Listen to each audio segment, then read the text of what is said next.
क्या मांगू कछ थिर न रहाई, क्या मांगू कुछ थिर न रहाई, देखत नैन चलो जग जाई। कोई करे महल कोई करे टाटी, उड़ जाए हंस पड़ी रहे माटी। क्या मांगू कछ थिर न रहाई। परमात्मा से हम कुछ न कुछ जरूर मांगते हैं, पर हम देखते हैं कि हम जो भी मांगते हैं वो थिर नहीं रहता। अब यदि परमात्मा से हम रूप मांगे तो भाई वो रूप भी कहाँ थिर रहता है, यौवन मांगे तो यौवन कहाँ रहता है। अच्छा, पुत्र मांगे, पुत्री मांगे, घर बार मांगे, ये सब कहाँ रहता है। एक न एक दिन ये सब कुछ हमसे छूट जाता है भाई। इसीलिए आज आपको ये समझाने की जरूरत पड़ी है कि ये समझो हमें परमात्मा से क्या मांगना चाहिए। हमें वो मांगना चाहिए जो थिर रहे, स्थिर रहे, हमारे काम आए। अब जो कुछ मांगते हैं वो थिर नहीं रहता, यही देखते चले आ रहे हैं। आप देख लो दुनिया में नजर दौड़ा कर, कोई भी ऐसी चीज है जो स्थिर हो, कोई भी चीज स्थिर नहीं है, सब अस्थिर हैं, चली जा रही हैं भाई। यहां तक कि ये शरीर भी यहां नहीं रहता, अगर उससे शरीर भी मांगो तब भी नहीं रहता। यहां जैसे समझाया है, कोई करे महल, कोई महलों को मांगता है, कोई टाटी यानी कि कोई झोपड़ी को मांगता है। फिर ये महल और ये झोपड़ी भी ऐसी रह जाती हैं जैसे ये शरीर रह जाता है। यहाँ पर जैसे ही शरीर से आत्मा चली जाती है वैसे शरीर मिट्टी हो जाता है। इसी तरह इन महलों से, इन झोपड़ियों से इंसान चले जाते हैं तब ये भी वीरानी हो जाती हैं। तो मांगने से पहले उस दिन के विषय में सोचो जिस दिन यहाँ कुछ नहीं रहने वाला, हम वहां नहीं रहने वाले। ये तो विचार करो तब कुछ मांगो। उस दिन के विषय में सोच कर मांगो जिस दिन हमें यहाँ से चलना है। क्या उस दिन ये चीज हमारे काम आने वाली है? जो चीज हमारे उस दिन काम आने वाली है उन चीजों को मांगो। मैं कहता हूं ये बहुत बड़ी बात समझाई जा रही है, समझने की कोशिश करो। संत महात्मा अपनी वाणियों के माध्यम से हमें क्या समझा रहे हैं। वो चीज मांगो जो हमारे अंत वेले काम आए, उस दिन काम आए जब हमें यहां से चलना हो। हमें किसी को नहीं पता कि हमें यहां से कब चलना है। तो ये सोचकर परमात्मा से वो चीज मांगो जो हमारे काम आए। करो रे मन वा दिन की तदवीर, करो रे मन वा दिन की तदवीर। जम राजा आन पड़ेंगे नेक धरत नहीं धीर। करो रे मन वा दिन की तदवीर। तो भाई ये कहता हूं उस दिन के लिए कुछ उपाय करो, उस दिन के विषय में कुछ सोचो जिस दिन हमें यहां से चलना है। क्योंकि जब बुलावा आता है तो धर्मराज के दूत तनिक भी धीर नहीं धरते, वो हमें कान पकड़ के यूं ले जाते हैं मिनटों सेकंडों में, और सारी की सारी हमारी स्कीम धरी की धरी रह जाती है। लेकिन हमें कोशिश ये करनी है कि हम परमात्मा से वो चीज मांगे जो हमारे काम आए। देखो जो हमने कर्म किए हैं उनका फल तो हमें भुगतना ही होगा।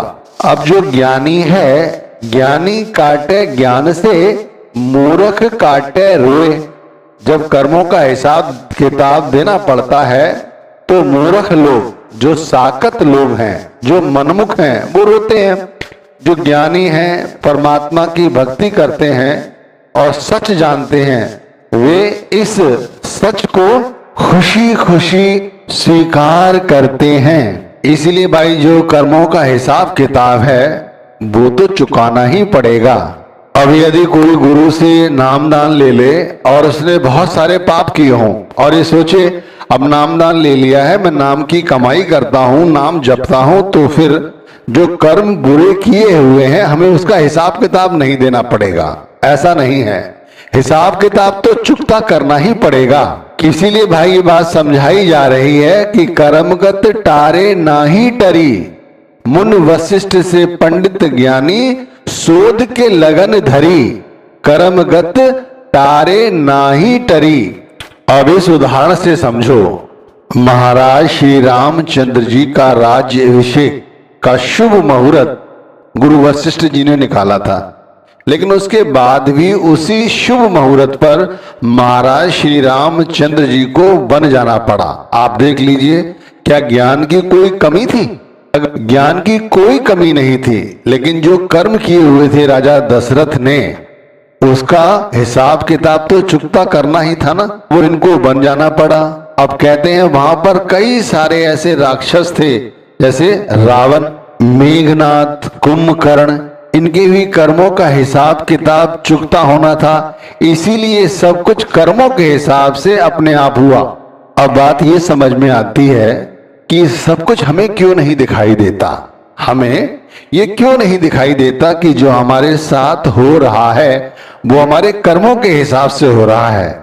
अब ये ज्ञान का विषय है, भक्ति का विषय है। यदि हमारे अंतःकरण में जो अंदर के नयन हैं वो देखने लगे कि जो कुछ भी हमारे साथ घटित हो रहा है वो हमारे कर्मों का ही लेखा जोखा है, तो उसके लिए हमें ज्ञान प्राप्त करना होगा। अंदर की आंखें खोलनी होंगी, अंदर जो महल है उस महल के अंदर उस परमात्मा का अनुभव करना होगा।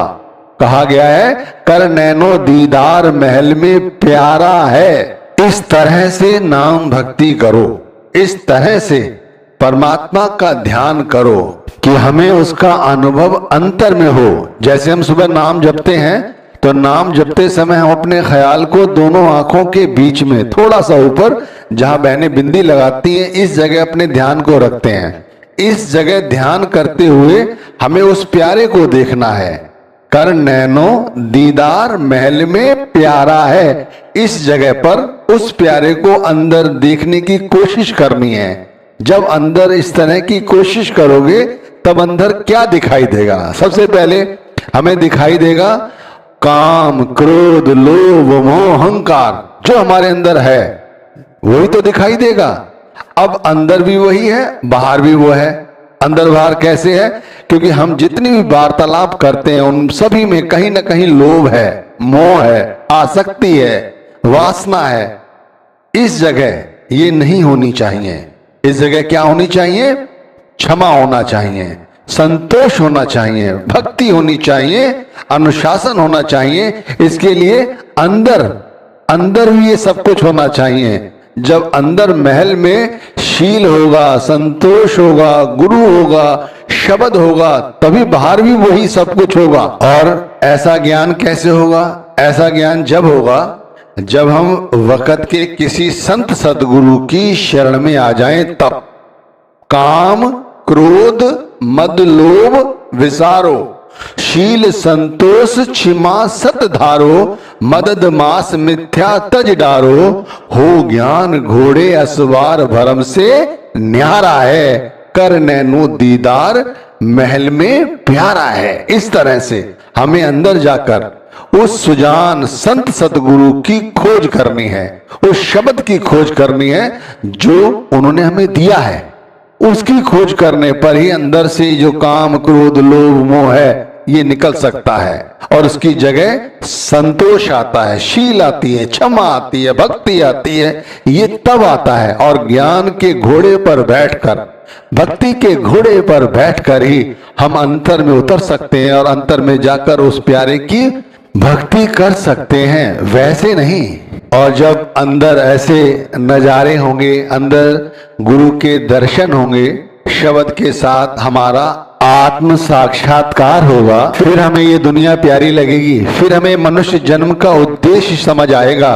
और हमारे जब भाग्य उदय होंगे तब हम क्या कहेंगे? आज मेरे भाग जागे, सतगुर आए पहुना, प्रेम की फुहार छूटे, घर आंगन लगे सुहावना। अंदर भी गुरु है, अंदर भी शब्द है, उनका साक्षात्कार हो रहा है, अंदर भी प्रेम की फुहार है, घर में भी प्रेम की फुहार है, हर जगह परमात्मा का साक्षात्कार हो रहा है, हर जगह शब्द दिखाई दे रहा है। इस तरह से भक्ति करने पर हमारे मन की व्यथाएं दूर होती हैं। बहुत से लोग ये कहते हैं हमें तो नाम भक्ति करनी आती नहीं है, गुरु ने नाम दान हमें दे दिया है, उसके बाद भी हमें समझ नहीं आता किस तरह से नाम जपें। कोई बात नहीं भाई, जब जागो तब सवेरा है। उन्हें मैं कहना चाहूंगा, नाम की महिमा को समझो। अजर अमर एक नाम है, सुमिरन जो आवे। अजर अमर एक नाम है, सुमिरन जो आवे। एक बात गांठ बांध लो, ये जो नाम है अजर है, अमर है, यही सच्चा नाम है। इस बात को ध्यान में रखते हुए नाम को जपने का अभ्यास करो। अब मैं समझा रहा हूं अभ्यास कैसे करना है। बिन मुखड़ा से जप करो, नहीं जीव डुलावो, उलट सुरत ऊपर करो, नैनन दर्शावो। अंदर जीव है ना, वो डुलाने की जरूरत नहीं है। हृदय द्वारा नाम जपो और किसी चीज का ध्यान करने की बजाय गुरु के स्वरूप का ध्यान करो। अपनी सूरत को ऊपर करो, नीचे की ओर हमारी सूरत जाती है, 9 द्वारों में ही हमारी सूरत फंसी रहती है। उस सूरत को ऊपर की ओर चढ़ाओ। नैनन दर्शावे, जैसे जैसे ऊपर की ओर चढ़ोगे वैसे वैसे गुरु का जो स्वरूप है वो स्पष्ट होता चला जाएगा और फिर वो भी विलुप्त हो जाता है, शब्द ही रह जाता है। क्योंकि ये शब्द एक प्रकाश का रूप ले लेता है, किसी ज्योति का रूप ले लेता है। ध्यान उसी ज्योति के स्वरूप के साथ रखते हुए व्यक्ति नाम जप करता रहता है। अजप्पा नाम जप अंदर चलता रहता है, हृदय द्वारा नाम की माला जपी जाती है। और देख लो कितने समय से लोग जप रहे हैं, आनंद महसूस कर रहे हैं, दुनिया में रह रहे हैं, घर परिवार के काम धंधे कर रहे हैं, उसके बाद भी तनिक भी उन्हें मोह नहीं है, क्रोध नहीं है, लोभ नहीं है। इसीलिए कहते हैं भाई नाम के गुण गाओ, गोविंद के गुण गाओ, अपने मनुष्य जन्म को सार्थक बनाओ। क्यों वृथा इस जन्म को हम व्यर्थ की बातों में, व्यर्थ के काम धंधों में यूं जाया कर रहे हैं। साधो गोविंद के गुण गाओ, साधो गोविंद के गुण गाओ, मानस जन्म अमोलक पायो, वृथा काहे गवाओ। साधो गोविंद के गुण गाओ। जो लोग नाम जप रहे हैं वो यहाँ सुखी हैं, बाकी तो भाई हर व्यक्ति दुखी है। चाहे उसके पास धन है, स्त्री है, वैभव है, शरीर है, सब कुछ है, फिर भी कोई ना कोई रोग मानसिक शारीरिक लगा ही रहता है, व्यक्ति दुखी ही रहता है। तो भाई अभिमानों को छोड़ दो, मैं मेरी छोड़ दो, मोह छोड़ दो, क्रोध छोड़ दो, लोभ छोड़ दो। इन्हें छोड़कर अंदर में शब्द के साथ जोड़ो, शांति लाओ, गुरु पर विश्वास लाओ। तज अभिमान मोह माया फन भजन राम चित लाओ, साधो गोविंद के गुण गाओ। इस तरह से एक एक चीज, एक दिन में एक चीज पर ध्यान केंद्रित करो। पहले क्रोध छोड़ो, धीरे धीरे क्रोध पर अपनी पकड़ बनाओ। जैसे क्रोध आता है ना छोटी छोटी बात पर, तो अपने आप को वाच करो। देखो हमें क्रोध क्यों आता है, किस बात पर क्रोध आता है। देखो मन की बात पूरी नहीं होगी तो क्रोध आएगा। तो मन क्या चाहता है ये देखो, पहले क्रोध क्यों आता है ये देखो, फिर ये देखो मन क्रोध क्यों करता है ये देखो, फिर ये देखो क्रोध करने की वजह है क्या। और जब वजह समझ आ जाए तो ये भी सोचो क्या ये चीज अगर हमें ना मिलती या ना मिल रही है तो फिर इसमें दुख क्या है, क्या हम इसके बगैर नहीं रह सकते, क्या इसका कोई दूसरा सब्स्टिट्यूट नहीं है। यदि है तो फिर विचार करो हम उस ओर क्यों नहीं ध्यान देते, क्यों क्रोध करते हैं। देखो क्रोध पर पहले विजय प्राप्त करो, धीरे धीरे एक दिन क्रोध को लो, फिर दूसरे दिन इसी तरह मोह को लो। हम कितना मोह किस किस से करते हैं, बच्चों से करते हैं, पत्नी से करते हैं, शरीर से करते हैं। क्यों करते हैं, मोह करने से क्या होगा, क्या मेरे मोह करने से इन्हें रोग नहीं लगेंगे, या इन्हें अपने कर्मों का भुगतान नहीं देना पड़ेगा, या हमें अपने आप को कर्मों के भुगतान से हम बचा लेंगे। इस तरह से एक एक विकार पर ध्यान रखो। मैं कहता हूं पहले 5 दिन का अभ्यास करो।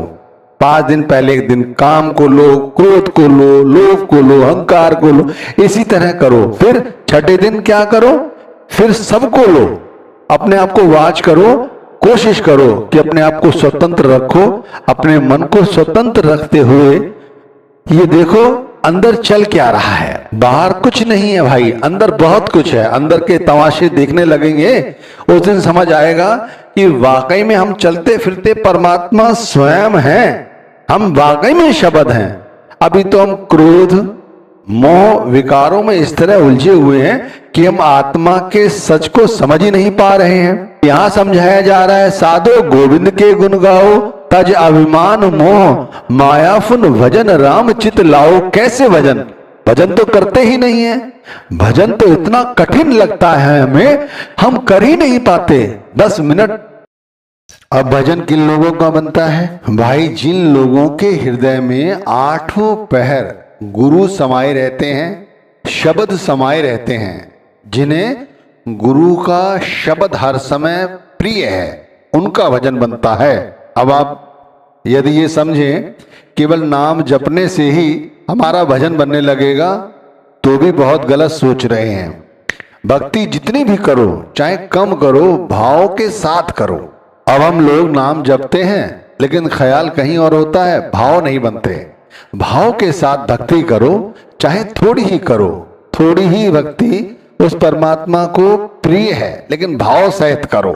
अब जैसे कहा है कि आठों पहर गुरु समाये रहें। लोग कहते हैं कैसी मूर्खता वाली बात की जा रही है, ऐसे कैसे संभव है? क्यों नहीं ये बात संभव है? जब मन में पैसों की आसक्ति होती है, मन में वासना की आसक्ति होती है, तब कैसे मन उसी वासना के प्रति, उसी धन के प्रति, उसी कामना के प्रति हमेशा सचेत रहता है और वही बातें ख्याल आती हैं। तो इसी तरह जब हमें गुरु भक्ति प्रिय लगने लगती है, गुरु से प्रेम जब हमारा बढ़ जाता है, तब गुरु का जो स्वरूप है या गुरु का जो शब्द है वो आठों पहर हमारे हृदय में समाया रहता है। कहा भी है स्वामी जी ने, गुरु की मूरत वसी ही में, आठ पहर गुरु संग रहाए, अस गुरु भक्ति करी जिन पूरी, तेते नाम समाये। जिन लोगों ने भक्ति कैसे करी है? पूरी भक्ति करी है, अधूरी नहीं। अधूरी कैसे? काम चलाऊ, जैसे हम लोग कर रहे हैं। अब हम लोग करते क्या है? भजन बंदगी तो करते ही नहीं है। एक बात तो पक्की है, 100 में से मुश्किल से 3% लोग ऐसे हैं जो नाम भक्ति करते हैं। पहले तो भाई ये 3% को आगे बढ़ाओ, नाम भक्ति करो, सुबह उठो। देखो कोशिश तो यही करनी चाहिए कि रात्रि के तीसरे पैर उठो, लेकिन नहीं उठ सकते हो, चलो कोई नहीं, आप जब उठें, जब भक्ति कर सकते हैं आप उठें, लेकिन भाव सहित उठें। आप हाथ मुंह धोकर अच्छी तरह से फ्रेश होकर किसी अच्छे आसन पर बैठकर नाम जपें। कोशिश करें जहां लेटते हो वहां ना बैठें, क्योंकि फिर वहीं बैठकर नाम जपोगे तो फिर आलस से आ जाएगा, सो जाओगे। सचेत होकर कमर सीधी करके, गर्दन सीधी करके नाम जप करने का अभ्यास करो, भाव सहित करो। कोई बूढ़ी माँ है, कोई बूढ़ा भाई है, बुजुर्ग है, बीमार है, नहीं उठ सकता, कोई बात नहीं। मानसिक रूप से हाथ मुंह धो सकते हो, मानसिक रूप से ही अपने हाथ मुंह धो और जैसे बैठ सकते हो वैसे बैठ जाओ, जैसे लेट सकते हो लेटे हो तो लेटे रहो, नाम जप करो, भाव के साथ नाम जपो, उनका मनोहारी रूप ध्यान में लाओ, फिर उसके साथ अपनी भावनाओं को जोड़ो, फिर नाम जपो, धीरे धीरे नाम जपो, बड़े प्रेम के साथ नाम जपो। ऐसे नहीं जैसे घास काटी जा रही है, नहीं, बड़े धीरे धीरे। और इतनी भी धीरे धीरे नहीं जपना है कि एक नाम के बीच में दूसरा नाम गैप आ जाए ना। मंत्र ऐसे जपो जैसे मैं गायत्री मंत्र जप करके आपको बता रहा हूं। अब जैसे कहते हैं ओम भूर्भुवः स्वः तत्सवितुर्वरेण्यं भर्गो देवस्य धीमहि धियो यो न प्रचोदयात्। अब ये क्या हुआ? इसमें कोई भाव है? कोई भाव नहीं है। भाव लाए बड़े प्रेम के साथ, ओम भूर्भुवः स्वः। उससे पहले गायत्री जो देवी है या जो भी ईष्ट है, उस गायत्री का अंदर इस आज्ञा चक्र पर ध्यान करो। गायत्री मंत्र से पहले गायत्री देवी का यहां ध्यान करो। इस जगह जहां बहन बिंदी लगाती है, ठीक इसी जगह गायत्री का ध्यान करो। फिर गायत्री का ध्यान करके, इस देवी का ध्यान करके फिर गायत्री मंत्र को जाप करना शुरू करें। वो भी जुबान द्वारा नहीं, हृदय द्वारा, अजपा जाप द्वारा जपा जाए। अब इस तरह नहीं जपना जैसे हृदय द्वारा जप रहे हैं उसमें गैप आ जाए, जैसे ओम भूर्भुवः स्वः तत्सवितुर्वरेण्यं। तो यहां पर गैप है, गैप नहीं आना चाहिए। बिल्कुल सुचारू रूप से जैसे हवाएं चलती हैं हमें पता नहीं चलता, झरने बहते हमें पता नहीं चलता, इसी तरह एक साथ क्रम बाई क्रमबद्ध तरीके से नाम जपा जाए, गुरु का स्वरूप हृदय में धारण किया जाए, गुरु के स्वरूप के साथ मन को जोड़कर रखा जाए, तब नाम जपो। इस तरह नाम जपोगे तब फायदा होगा। तो ये बात जो कही गई है ना, अस गुरु भक्त करी जिन पूरी, ते ते नाम समाए, फिर धीरे धीरे ये नाम हम में समा जाएगा। नाम तो वैसे हमें पहले से ही समाया हुआ है, लेकिन काम की वजह से अंदर काम इतना जागृत हो चुका है कि नाम विलुप्त हो चुका है।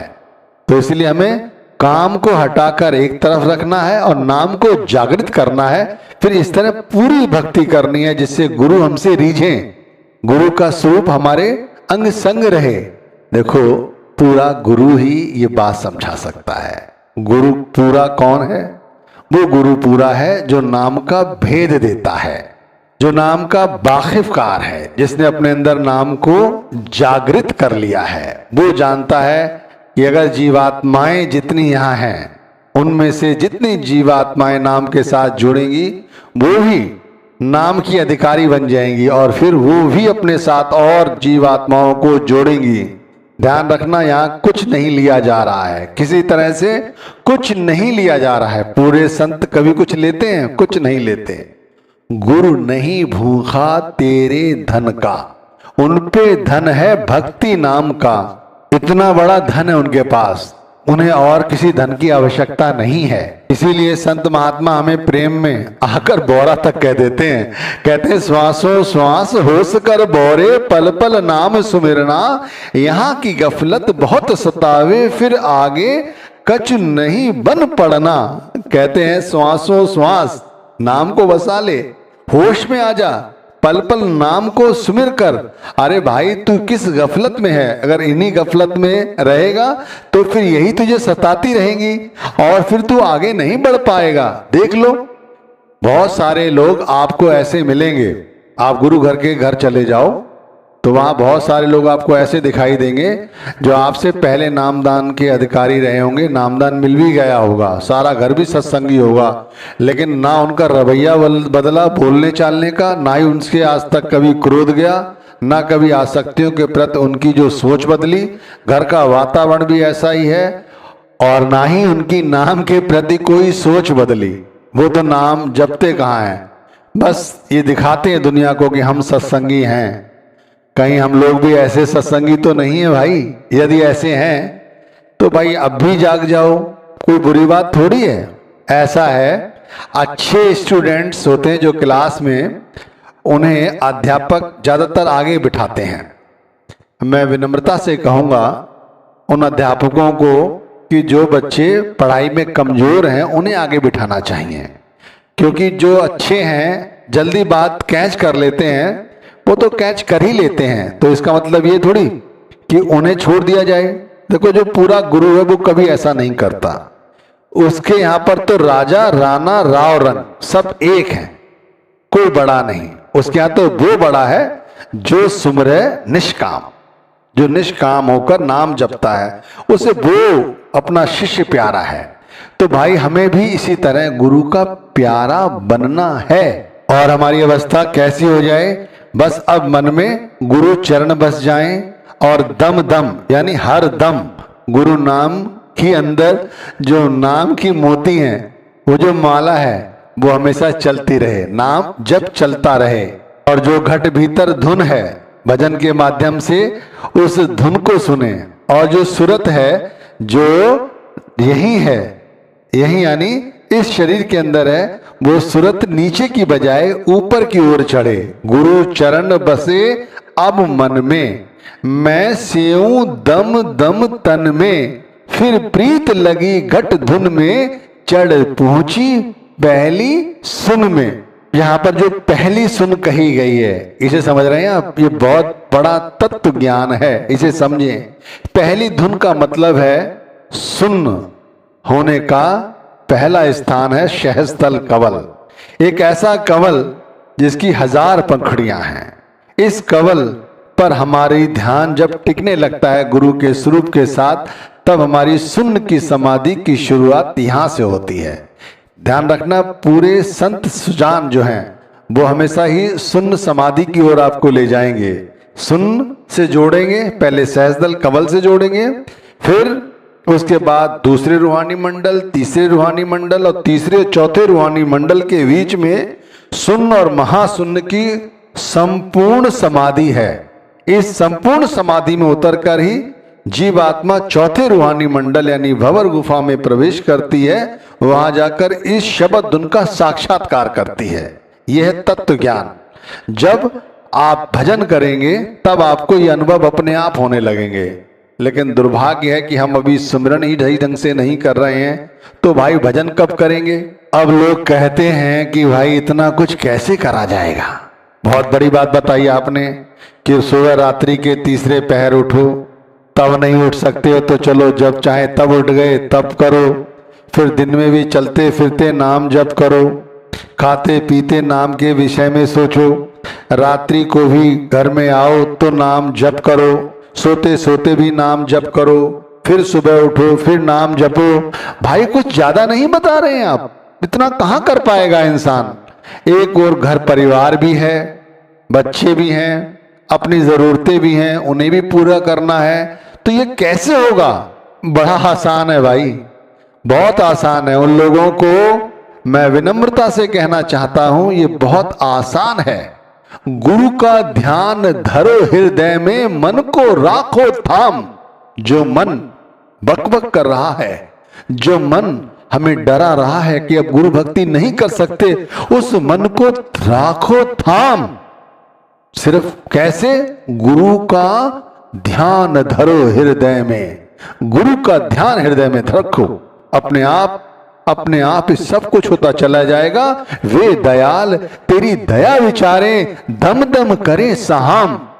दम दम आठों पहर हर वक्त तुम उन्हें याद करो ना करो, फिर भी वो हमारी संभाल करेंगे। भाई एक बार उनकी उंगली पकड़ के तो देखो, एक बार उस उंगली को पकड़ के देखो।